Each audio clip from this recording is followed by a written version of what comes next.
Kuya! Gulat na naman ako, Jello!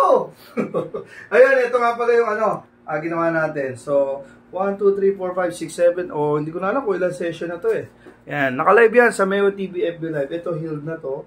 So, ito yung ginawa lang natin na bago. Yan, kung mapapansin nyo, may tutorial yan live sa Meo TV FB page. And yun, kamusta yung tattoo? Masakit? Masakit pero ang ganda. Solid. Worth it naman. Kumbaga, session by session. Pag hindi niya na kaya, next session ulit. Sa lahat ng gusto magpa-practice, film lang ako. Kumbaga kasi pagdahan-dahan, mas pulido, di ba? Saka less din yung trauma. So, ayun. Nasa Hong Kong tayo ng February 22 to 27. North Point, may hotel tayo doon. Malapit din sa Causeway Bay. So, yung iba kasi nagtatrabaho dyan. Iniisip, paano ako magpapatato? May hotel na pwedeng pagtatuan. 24/7 yan. So, PM lang kasi gusto magpatato and down. Invite mo nga sila. So, ano pang gagawin guys? Patato na! Yun! Arot na!